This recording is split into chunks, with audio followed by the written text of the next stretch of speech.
Hello student, आपका हमारे YouTube channel Hemant class में स्वागत है। आज हम लोग जो है भारत में राष्ट्रवाद के अंतर्गत जो है गांधी युग के बारे में पढ़ेंगे, क्योंकि जो भारत में राष्ट्रवाद होता है वो गांधी के एंट्री के बाद ही माना जाता है। तो हम लोग जो है गांधी जी से रिलेटेड जितने भी 10th लेवल में एनसीईआरटी के पॉइंट्स हैं उसको हम लोग जो है अच्छे तरीके से पढ़ेंगे। तो वीडियो को शुरू करने से पहले चैनल को कर दे सब्सक्राइब और ज्यादा से ज्यादा लोगों के पास कर दे शेयर, क्योंकि एक वीडियो बनाने में बहुत ज्यादा मेहनत लगती है। तो हम लोग जो है वीडियो को स्टार्ट करते हैं। तो यहाँ पर हम लोग गांधी जी के जो है जीवन परिचय के बारे में नहीं पढ़ रहे हैं कि उनका जन्म कब हुआ था, ये सब बस उनकी एंट्री जब भारत में हुई तो उस समय से हम लोग जो है इस वीडियो में पूरा पढ़ेंगे आजादी तक। तो जितने भी मैंने पॉइंट्स लिखे हैं इन पॉइंट्स का आप लोग जो है स्क्रीनशॉट ले सकते हैं। इन्हीं पॉइंट्स को हम लोग डिटेल से बहुत अच्छे तरीके से पढ़ेंगे और जो है जितने भी पॉइंट्स आप लोगों को इंपॉर्टेंट लगते हैं सारे पॉइंट्स आप लोग लिख लिया करें, क्योंकि हर एक पॉइंट को लिखने पर जो है अभी मेरे अंदर उतना सामर्थ्य नहीं है, मेरे पास उतनी व्यवस्था नहीं है कि मैं जो है डिजिटल पैनल के थ्रू इतना कर पाऊं। तो आप लोग जो है ज्यादातर सुन करके बातों को लिख लिया करें और जो भी पॉइंट्स रहा करें उसको यहाँ से भी जो है स्क्रीनशॉट ले लिया करें। तो हम लोग वीडियो को शुरू करते हैं। तो देखते हैं गांधी जी का जन्म अगर देखा जाए तो 2 अक्टूबर 1869 ईस्वी में पोरबंदर में हुआ था, गुजरात में जो कि है। उसके बाद फिर उनकी शिक्षा दीक्षा जो है बाहर ही हुई, विदेश में हुई, वो अफ्रीका में रहे। उसके बाद फिर वो जो है 1915 में जब वो 21 साल के हो गए तो अफ्रीका से वो भारत आए। तो पूछा जाता है गांधी जी की एंट्री भारत में कब होती है, तो 1915 में होती है। कितने तारीख को होती है, तो 9 जनवरी को होता है। 9 जनवरी को होता है और इसीलिए 9 जनवरी को क्या मनाया जाता है, प्रवासी भारतीय दिवस के रूप में 9 जनवरी को मनाया जाता है, क्योंकि उस दिन जो है गांधी जी भारत में वापस लौटे थे। 1915 का जो है दिन था, 1915 का सन था और 21 साल में वो अफ्रीका से भारत वापस आए थे। और जब वो वापस आए थे तो उसी दिन को 9 जनवरी को आए थे, तो 9 जनवरी को क्या मनाया जाता है, भारतीय प्रवासी दिवस मनाया जाता है। इसके बाद फिर देखो जब वो उनकी एंट्री हुई तो प्रथम विश्व युद्ध की शुरुआत हो चुकी थी। प्रथम विश्व युद्ध की शुरुआत हुई थी 1914 से शुरुआत हुई थी और 1918 तक जो है चली थी। देखिए गांधी जी का प्रभाव, वो एक तरीके से वकील थे, उन्होंने वकालत पढ़ी थी और जो है वो अपने आप में एक प्रभावशाली व्यक्ति थे। अब अंग्रेजों ने देखो उस समय जो है विश्व युद्ध चल रहा था, प्रथम विश्व युद्ध, जिसके बारे में हम जो है वीडियो आगे लेकर आएंगे। प्रथम विश्व युद्ध क्या था, क्या कारण थे उसका, क्या परिणाम था, तो ये भी वीडियो आएगा। तो कुल मिलाकर के यहाँ समझना है प्रथम विश्व युद्ध चल रहा था और ब्रिटेन जो है विपक्ष से था। अगर देखा जाए तो जो है ब्रिटेन उसमें जो है विपक्ष में था। एक तरफ ब्रिटेन था, दूसरी तरफ जो है दूसरे जो है मित्र राष्ट्र थे और एक और राष्ट्र थे जिसको बोला जाता है। तो जब हम लोग पढ़ेंगे तो उसको अच्छे तरीके से देखेंगे। कुल मिलाकर हमें यह समझना है कि प्रथम विश्व युद्ध चल रहा था तो जो है ब्रिटेन के लोगों ने या फिर अंग्रेजों ने गांधी जी से कहा कि जो है गांधी जी आप लोगों को जो है जितने भी भारतीय लोग हैं उनको जो है हमारे विरुद्ध, हम जो प्रथम विश्व युद्ध में लड़ाई कर रहे हैं, मतलब हमारे तरफ, मतलब हम जिसके विरुद्ध लड़ रहे हैं उसके विरुद्ध वो भी लड़ें। कहने का मतलब जितने भी भारतीय हों वो हमारी तरफ से युद्ध करें। अगर ऐसा होगा, अगर हम प्रथम विश्व युद्ध में हमारी विजय होती है तो हम भारत को स्वतंत्र कर देंगे। और गांधी जी पता नहीं कैसे थे, उन्होंने जो है ऐसा मान लिया कि हाँ मतलब अगर हम ऐसा करेंगे तो जो है वो हमें आजाद कर देंगे। तो कुछ ये पॉइंट्स थे। तो गांधी जी ज्यादा लोगों को, क्या भारतीय लोगों को वो कह रहे थे कि ब्रिटेन की सेना में जो है भर्ती हो जाइए, ज्यादा से ज्यादा ब्रिटेन की सेना में भर्ती होकर प्रथम विश्व युद्ध में उनका साथ दीजिए और उसके बाद फिर जब साथ दे देंगे, जब वो जीत जाएंगे तो हमें आजाद कर देंगे। तो इस तरीके से लोगों को भर्ती करवा रहे थे। तो इसलिए जो है उनको क्या कहा जाता है, भर्ती कराने वाला सार्जेंट। तो पूछा जाता है कई बार क्वेश्चन कि भर्ती कराने वाला सार्जेंट किसको बोला जाता है, तो गांधी जी को बोला जाता है। अब इससे खुश होकर के, अब ऐसा करने पर खुश नहीं होंगे, ऐसा कोई किसी के लिए ऐसा करे, जैसे ब्रिटेन के लिए जब ऐसे किए तो ब्रिटेन की जो सरकार थी या फिर ब्रिटेन के लोग जो यहाँ पर शासन कर रहे थे वो बहुत खुश हुए और खुश होने के बाद फिर उनको जो है एक उपाधि प्रदान किए जिसको क्या बोला जाता है, केसर ए हिंद की उपाधि। तो खुश होकर के केसर ए हिंद की उपाधि से उनको सम्मानित किए। तो यहाँ से समझ सकते हैं, ये भी क्वेश्चन पूछा जाता है कि कैसर ए हिंद की उपाधि किसको मिली थी? तो किसको मिली थी? महात्मा गांधी को। किसने दिया था? तो अंग्रेजों के द्वारा। कब दिया था? जब वो प्रथम विश्व युद्ध में जो है लोगों को भर्ती करवा रहे थे, तो उसके बाद उनको भर्ती करने वाला सर्जन कहा गया। उसके बाद इससे खुश होकर के उन्होंने उनको एक उपाधि प्रदान की, जिसको बोला जाता है केसर ए हिंद की उपाधि। इसके बाद फिर अब इतना प्रभाव उनका पड़ा, इस जो है 1914 में जब आए, 1915 में जब आए तो इतना काम करने लगे। उसके बाद फिर 1917 में 1917 और 18 के दौरान तीन तरीके के आंदोलन उन्होंने किए। और ये आंदोलन राष्ट्रीय स्तर पर नहीं था, जो है किसी विशेष जिले में था। जैसे मान सकते हैं पहला आंदोलन इनका था बिहार के चंपारण जिले में। बिहार का जो चंपारण जिला है वहां पर इनका पहला आंदोलन था। और किसके विरुद्ध था? नील की खेती के विरुद्ध था। एक्चुअल में क्या था, वहां की जो किसान थे बिहार के जो चंपारण जिले के, वो किसान जो थे उनको जबरदस्ती नील की खेती करवाया जाता था। नील की खेती क्यों करवाया जाता था? क्योंकि नील की खेती से जो नील प्राप्त होता था उसको जो है वो अपने देश में ब्रिटेन में लेकर जाते थे, और ब्रिटेन में लेकर जाकर के कपड़ों पर उनका जो है प्रभाव पड़ता था, कपड़ों की रंगाई करने में। और उस कपड़ों की रंगाई करने में करने के बाद जब कपड़ा जो है थोड़ा अच्छा लगने लगता था, कहने का मतलब जो है फैंसी टाइप से, तो उसको भारत में ला करके बेचते थे और इससे उनको बहुत ज्यादा मुनाफा होता था। कहने का मतलब नील की खेती उनके लिए रॉ मटेरियल, कच्चा माल के तरीके यूज होता था। इसलिए जितने भी किसान थे उनको क्या कर रहे थे, उनको जो है जबरदस्ती नील की खेती करवाने के लिए मजबूर कर रहे थे। और वो लोग गेहूं चावल इस तरीके से फसलें उगाना चाहते थे ताकि वो खुद खा सके, लेकिन उनको जबरदस्ती नील की खेती करवाया जाता था, जो कि मतलब सही नहीं था। तो इसके विरुद्ध किसानों ने क्या किया था, जो है किसानों ने गांधी जी को जो है अपनी तरफ से आंदोलन करने के लिए कहा था। तो गांधी जी भी गए वहां पर और बिहार का चंपारण आंदोलन किया उन्होंने। और ये आंदोलन सफलतापूर्वक रहा। और इस आंदोलन के बारे में भी हम लोग यूपीएससी में बहुत अच्छे तरीके से पढ़ेंगे, लेकिन इतना जानना जो है 10th लेवल के लिए या फिर 10th के एनसीईआरटी में इतना काफी है। तो दूसरा इनका था, तो पहला समझ गए। दूसरा इनका था गुजरात के खेड़ा जिलों में।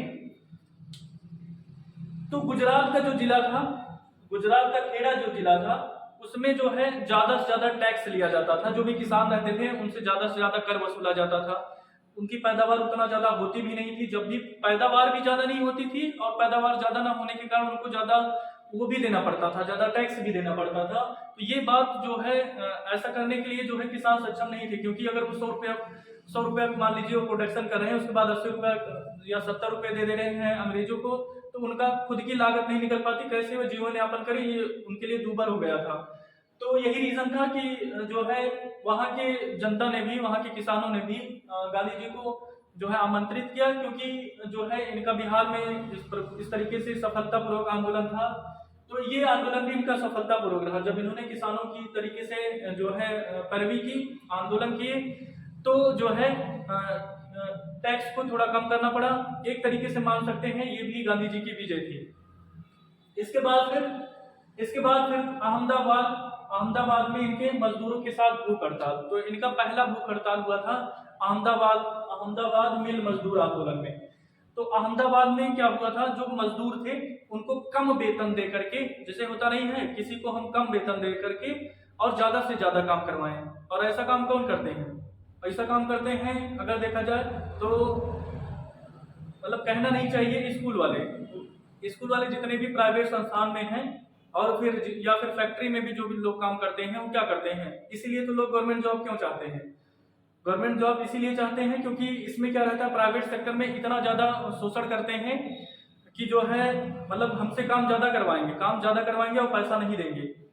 तो इस तरीके से कुछ कंडीशन हो गई थी कि जब मजदूरों के साथ उनको भूख हड़ताल करना पड़ा, क्योंकि उनको 12 घंटे ड्यूटी करने के साथ साथ और भी अगर कुछ भी रहता था तब भी उनसे काम करवाया जाता था। और बाद में अगर उनको देखा जाए कि जो ऊपर टाइम का मिलता है जो है पैसा, उसको भी नहीं देते थे। तो ये इन सब से वो परेशान हो चुके थे और मतलब ज्यादा से ज्यादा उनको काम करवाया जाता था, जिसके कारण उनका स्वास्थ्य भी बिगड़ जाता था। तो और उसके बाद फिर उतना मजदूरी भी नहीं दिया जाता था, क्योंकि अगर काम करवा रहे हैं तो उस हिसाब से मजदूरी दें। तो ये सब बातें थी जिससे मजदूरों में एक विद्रोह की भावना आ गई थी और उन्होंने किसका सपोर्ट चाहा, उन्होंने गांधी जी का सपोर्ट चाहा। तो गांधी जी भी उनके साथ लग गए और उन्होंने भूख हड़ताल की और उसके बाद फिर उनकी मांगों की, जो भी मजदूरों की मांग थी, उसको पूरा करने के लिए आंदोलन किए। तो इस तरीके से अगर किसी भी संस्थान में या फिर किसी भी जो है, अगर एक्चुअल में देखा जाए तो रियल में एकजुटता रहती नहीं है, चाहे किसी भी स्कूल के टीचर्स हों या फिर किसी भी प्राइवेट संस्थान में काम करने जाए, वहां पर यूनिटी नहीं रहती है। वहां पर अगर कोई एक व्यक्ति बोलता है तो एक व्यक्ति के बोलने से कुछ कोई भी प्रभाव पड़ता नहीं है। जब तक एक संघ नहीं होगा, अगर किसी भी प्राइवेट संस्थान में, स्कूल में या फिर कहीं पर भी अगर काम करने के लिए हम जाएं, अगर वहां पर जितने भी वर्कर हैं उनमें एकजुटता हो, क्योंकि कोई भी कंपनी अगर स्थापित किया है तो उसको इस तरीके से मानना चाहिए कि वो क्या है, एक तरीके का पार्ट है। उसको इस तरीके से नहीं देखना चाहिए कि वो एक तरीके के मजदूर हैं, बिना हम उनके अधूरे हैं, उनके बिना हम अधूरे हैं। इस तरीके से अगर भावना होगी तो जो है, क्योंकि सबका अधिकार रहता है, एक मजदूर होता है उसका भी अधिकार रहता है। तो यहाँ से जो है हम लोग समझ सकते हैं कि ये कंडीशन उत्पन्न हो गई थी। तो ये कंडीशन ना उत्पन्न हो, इसके लिए आंदोलन जो है, आंदोलन किए थे गांधी जी ने मजदूरों के पक्ष में। और उसके बाद फिर अंग्रेजों को क्या करना पड़ा, उनकी मांगों को पूरा करना पड़ा। तो ये एक तरीके से मान सकते हैं कि क्या है, ये भी जो है इनका अहमदाबाद में मजदूर आंदोलन भी सफल रहा, ये भी मान सकते हैं। तो यहाँ से सारे पॉइंट्स जो है क्लियर हो गए कि इनका जो 17-18 के दौरान इतना ज्यादा जो है प्रभुत्व संपन्न ये हो गए थे। कहने का मतलब इनका इतना ज्यादा प्रभाव पड़ गया था कि लगातार 3 आंदोलन सफलतापूर्वक रहे। तो जैसे होता नहीं है, इनका प्रभाव इतना ज्यादा बढ़ रहा था कि अंग्रेजों को डर सताने लगा था कि कहीं न कहीं लोगों को हमारे प्रति ये भड़का रहे हैं। अगर ऐसा होगा तो क्या हो जाएगा, ऐसा होगा तो हम ज्यादा दिन तक भारत पर राज नहीं कर पाएंगे। तो जरूर कुछ ना कुछ ऐसा कानून बनाना चाहिए कि इस तरीके की गतिविधियां ना हो। तो इसके लिए उन्होंने क्या किया, इसके लिए उन्होंने मतलब अंग्रेजों ने क्या किया, एक रोलेट एक्ट पास किया। 19 मार्च सन 1919 में रोलेट एक्ट पास किया। और इस रोलेट एक्ट में क्या, रोलेट एक्ट को क्या माना जाता है, रोलेट एक्ट को माना जाता है कि ये बिना वकील, बिना दलील और बिना अपील, ये एक तरीके का कानून है। इसमें किसी भी वकील की जरूरत नहीं है, कोई भी दलील कोई नहीं दे सकता, कोई अपील भी नहीं कर सकता है। उसको संदेह के आधार पर गिरफ्तार कर लिया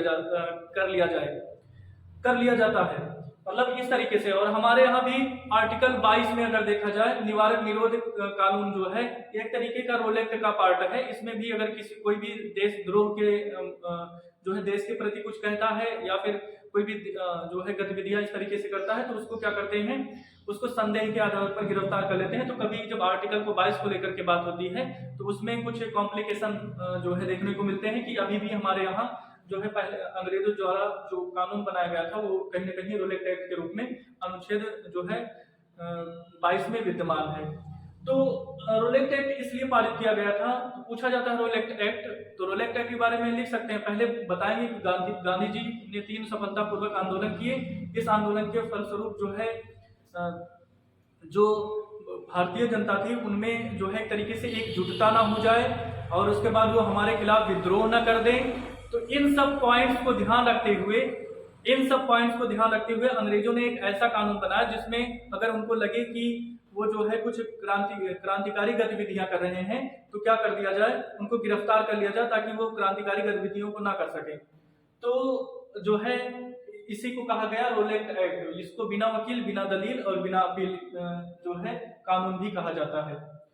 अब जब ऐसा कानून पारित हो गया तो उसके बाद फिर जो है लोगों में विद्रोह आ गया, क्योंकि उनको संदेह के आधार पर गिरफ्तार कर लिया जाता था।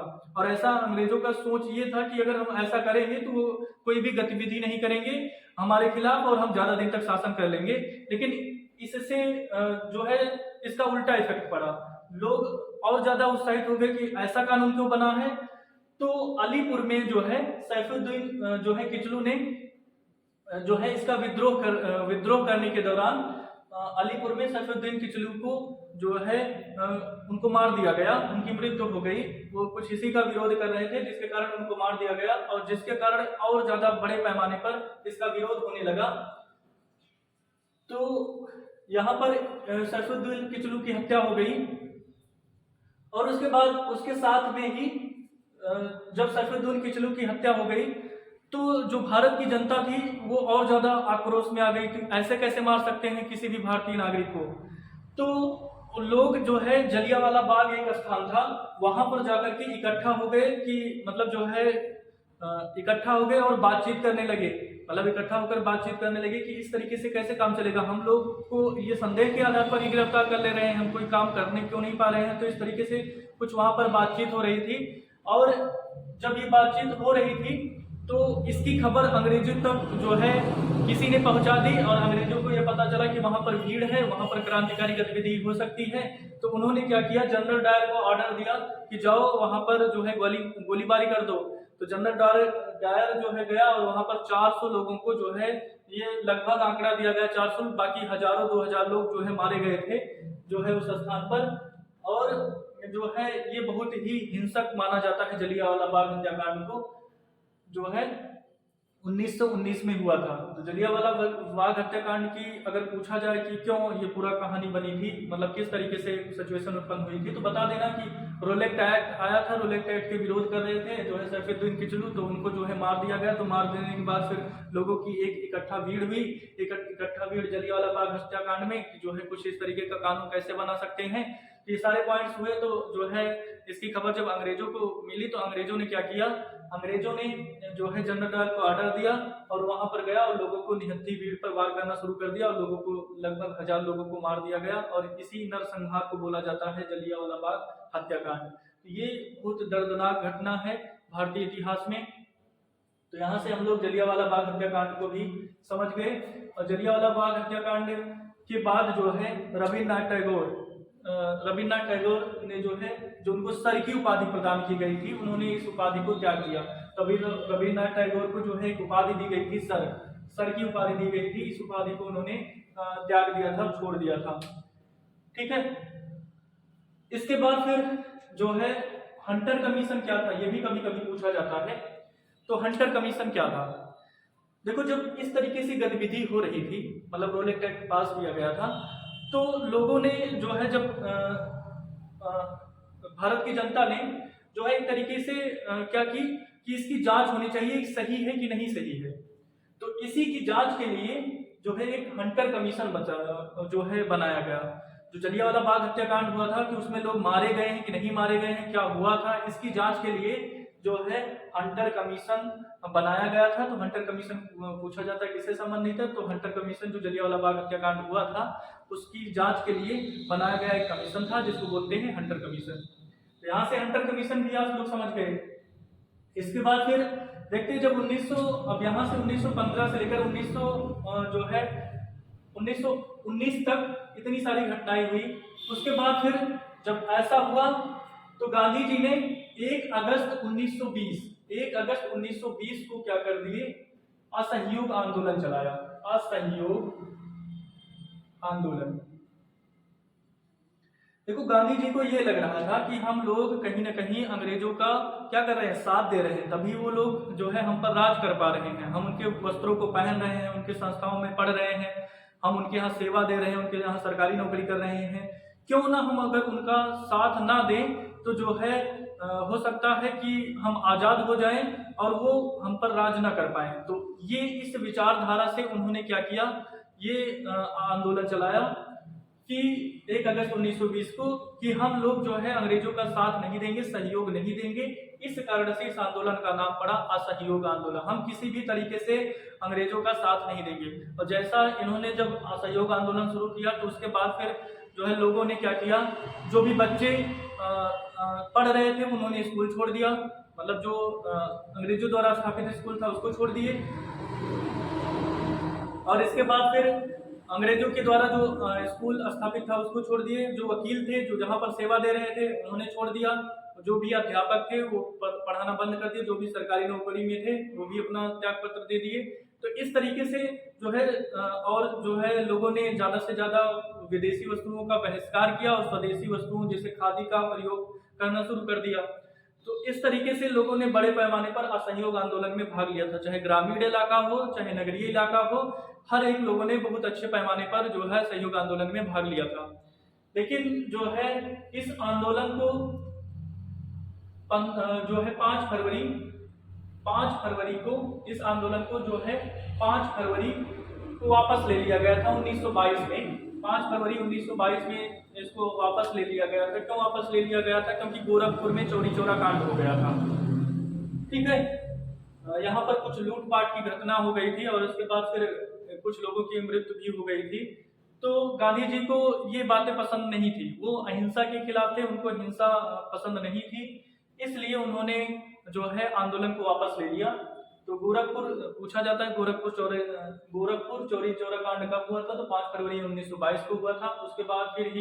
उसके बाद ही वो आंदोलन अहिंसक हो गया था। यही रीजन था कि गांधी जी ने क्या किया, आंदोलन को वापस ले लिया। अगर ऐसा नहीं होता तो हो सकता है भारत पहले ही आजाद हो गया होता, क्योंकि बिना उनका मानना था कि हमें हिंसा नहीं करनी है, हमें हिंसा नहीं करना, हमें अहिंसक आंदोलन करना है। जबकि ये आंदोलन क्या हो रहा था, हिंसक हो रहा था, इसलिए उन्होंने जो है आंदोलन को वापस ले लिया। ये इनकी गलती मान सकते हैं। अगर ऐसा नहीं होता तो हो सकता है भारत और पहले ही आजाद हो गया होता। तो जब इन्होंने आंदोलन वापस ले लिया तो बहुत सारे क्रांतिकारी जो है नाराज हो गए, मतलब ऐसा आंदोलन शुरू किया। उसके बाद फिर क्योंकि बिना जो है बिना हुए हम लोग जो है नहीं कर सकते, कब तक शांत रहेंगे। और अंत में अगर देखेंगे तो महात्मा गांधी भी हिंसक हो गए थे। उन्होंने करो या मरो का नारा दिया था, ये भी था या तो कुछ कर जाओ या तो फिर मर जाओ। तो ये एक तरीके का क्या भावना दिखा रहा है, एक तरीके की ये दिखा रहा है कि हम आंदोलन हिंसक हो रहा है। तो कहीं ना कहीं वहीं पर आए, क्योंकि कोई भी काम कब तक कोई इंसान सह सकता है, कुछ समय तक वो सह सकता है, इसके बाद फिर उसके अंदर सहनशीलता खत्म हो जाती है। तो यहाँ पर इस कारण से आंदोलन वापस ले लिए थे। इसके बाद फिर जो है 22 के आसपास घटना हुई। 1923 में क्या हुआ था? 1923 में मोतीलाल नेहरू कौन थे? जवाहरलाल नेहरू के पिताजी थे। और सीआर दास, जिसको बोलते हैं चित्तरंजन दास, सीआर दास ने मिल करके एक पार्टी का गठन किया था जिसको बोलते हैं स्वराज पार्टी। तो पूछा जाता है स्वराज पार्टी का गठन किसने किया था? तो सीआर दास और मोतीलाल नेहरू ने मिल करके किया था। तो ये स्वराज पार्टी का गठन किसने किया था? तो मोतीलाल नेहरू और सीआर दास ने मिलकर के किया था। इसके बाद फिर 1924 की घटना होती है। 1924 में जो है कर्नाटक में एक बेलग्राम स्थान है, वहां पर जो है गांधी जी ने पहली बार कांग्रेस की अध्यक्षता की थी। तो पूछा जाता है कि गांधी जी ने किसमें कांग्रेस की अध्यक्षता की थी? तो एकमात्र उनका जो है एकमात्र अगर देखा जाए कांग्रेस की अध्यक्षता करने के लिए कहां पर किए थे? बेलग्राम में, जो कि कर्नाटक में है। और इस आंदोलन की इस कांग्रेस की बैठक की अध्यक्षता किसने किया था? महात्मा गांधी ने। तो 1923 में ही हुआ था, 24 में इस तरीके से घटना हुई थी। 26 में एक घटना याद रखना है कि 1926 में क्या था? अखिल भारतीय सेवा संघ का स्थापना किया गया था। बस इतना पॉइंट्स देख लेते हैं, ये सारे पॉइंट्स पूछे भी जाते हैं। जैसे मतलब 10th में हम पढ़ गए हैं सारे पॉइंट्स को, क्योंकि उस ऑब्जेक्टिव क्वेश्चन भी आता है तो यहाँ से भी पूछा जा सकता है। बाकी थ्योरी आता है तो जितना एक्सप्लेन कर रहे हैं उतना आप लोग समझ करके उसको कंसेप्चुअल बहुत अच्छे तरीके से लिख सकते हैं। और इसके बाद फिर जो है 1926 में ये हुआ। 1927 में क्या हुआ? भारतीय संविधान बनाने के लिए संस्था नियुक्त की गई, जिसको बोला जाता है साइमन कमीशन। तो साइमन कमीशन क्या था? तो साइमन कमीशन जिसको कहा जाता है, साइमन कमीशन, ये क्या था? ये साइमन कमीशन बेसिकली था जो है एक तरीके से संविधान निर्माण करने के लिए, कि भारत का भी, जैसे ब्रिटेन में संविधान तो बन ही गया था, तो भारत का संविधान कैसा होना चाहिए, तो इसके लिए साइमन कमीशन बनाया गया कि जो है साइमन कमीशन के थ्रू भारत का संविधान बनाया जाए कि भारत में क्या क्या प्रोविजन होंगे, उसमें क्या क्या लोगों को राइट्स दिए जाएंगे, या फिर जो भी उनको अधिकार देना हो, या फिर जो भी मामले हों। तो इस तरीके से एक संविधान जो है वो कौन बनाएगा? Simon commission. तो इसमें बात हुई थी कि कुछ भारतीय रहेंगे या कुछ अंग्रेज रहेंगे। जैसे 3 अंग्रेज हैं तो 2 भारतीय रहेंगे, कुछ इस तरीके का रेशियो था। लेकिन जब साइमन कमीशन आया 1927 में, इसका मतलब आने के लिए इसको बुलाया गया था। 3 फरवरी 1928 को पहुंचा भारत में। तो इसमें जो सारे सदस्य थे वो क्या थे? अंग्रेज थे। तो लोगों ने इसका बहुत बड़े पैमाने पर विरोध किया। साइमन कमीशन को बैक साइमन कमीशन, इस तरीके का नारा देने जाना लगा। इस तरीके का नारा जो है दिया जाने लगा। तो जो है 3 फरवरी 1928 को जब इस तरीके से नारा दिया जाने लगा कि साइमन कमीशन वापस जाओ, तो इसी का विरोध करते हुए लाला लाजपत राय को जो है देखा जाए तो लाठियों का प्रहार झेलना पड़ा था। उनको बहुत सारी लाठियां पड़ी थी और इस तरीके से घायल हो गए थे कि उन्हीं की लाठियों के प्रहार से समझ लो कि जो है उनकी मृत्यु हो गई थी, वो दोबारा ठीक नहीं हुए थे। तो ये किसके, अब पूछा जाता है लाला लाजपत राय की मृत्यु का कारण क्या था, तो यही साइमन कमीशन का विरोध जब वो कर रहे थे तो उसी समय जो है लाठियों के प्रहार झेलते हुए वो घायल हो गए थे। उसके बाद फिर कुछ दिन बाद उनकी मृत्यु हो गई थी। तो यहाँ से ये साइमन कमीशन भी समझ में आ गया क्या है, एक तरीके का जो है भारत में संविधान निर्माण करने की एक संस्था थी जिसके सारे सदस्य अंग्रेज थे। इस कारण से इसका विरोध हुआ। अगर कुछ सदस्य जो है भारत से होते तो इसका विरोध नहीं होता। तो यहाँ से ये समझ गए। अब देखो जब इस तरीके से विरोध होने लगा तो एक चैलेंज दिया गया 1928 में, मतलब जो है जब इस तरीके से घटना हो गई उसके बाद फिर जो है जब भारत के लोगों ने इस तरीके से विरोध किया तो अंग्रेजों ने कहा कि जो है आप ही संविधान बना लीजिए, मतलब हम आपको चैलेंज दे रहे हैं, मतलब एक तरीके से मतलब चुनौती दे रहे हैं, आप ही अपना संविधान बना लीजिए। जब आप जो है हमारे संविधान के हिसाब से नहीं काम करेंगे, मतलब इसका बड़े पैमाने पर विरोध कर रहे हैं, तो आप ही बना लीजिए, बहुत बड़े बनाने वाले बने हैं। तो मतलब इस तरीके से उन्होंने भारतीय लोगों को चुनौती दी। तो 1928 में जो है संविधान बनाने के लिए चैलेंज किया और इस चैलेंज को स्वीकार कौन किए थे, मोतीलाल नेहरू और अंसारी। मोतीलाल नेहरू और अंसारी ने जो है इस चैलेंज को स्वीकार किया था कि जो है हम भारतीय संविधान बनाएंगे। और उसके बाद ही उन्होंने एक तरीके की रिपोर्ट प्रस्तुत की थी जिसको बोला जाता है नेहरू रिपोर्ट। तो नेहरू रिपोर्ट के द्वारा जो है एक तरीके से संविधान बनाने के लिए प्रोविजन था। अब इसकी अध्यक्षता कौन किया था, तो इसकी अध्यक्षता मोतीलाल नेहरू और अंसारी जी ने किया था। इसके बाद फिर जब 28 की घटना ये हो गई, 1929 में एक लाहौर का अधिवेशन होता है। ये क्वेश्चन कई बार पूछा जाता है, कब लाहौर अधिवेशन हुआ था, तो 1929 में हुआ था।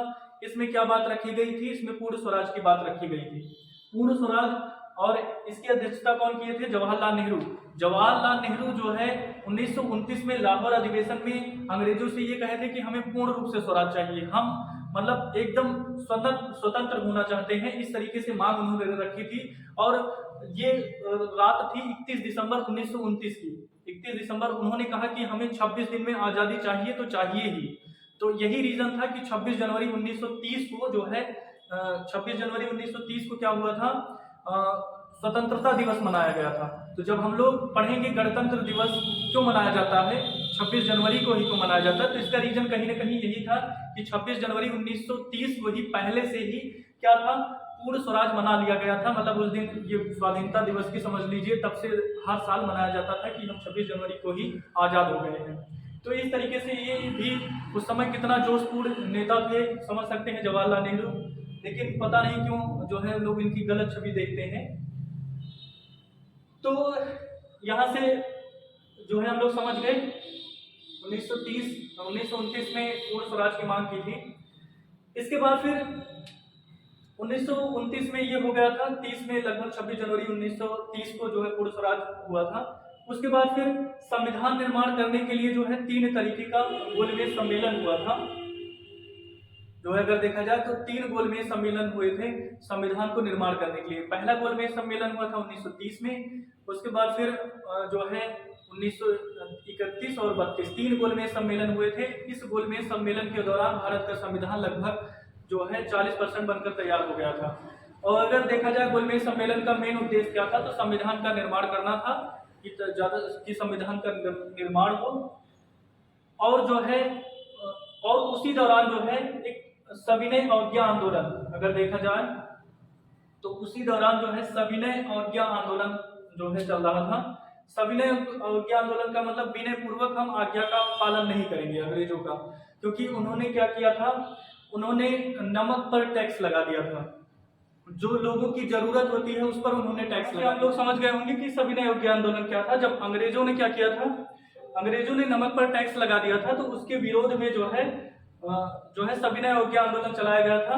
और उसके दौरान जो है 6 अप्रैल 1930 को जो है 6 अप्रैल 1930 को दांडी मार्च किया गया था गांधी जी के द्वारा। और उसमें क्या थे 78 जो है शरणार्थी थे जिसको बोला जाए, तो 78 शरणार्थी थी, जिसके द्वारा जो है सविनय अवज्ञा आंदोलन को शुरू किया गया था। जब जो है इस तरीके की गतिविधि हुई थी, तो उसके बाद फिर जो इरविन थे वो गांधी जी से समझौता करने के पक्ष में हो गए और 1931 में गांधी इरविन समझौता होता है।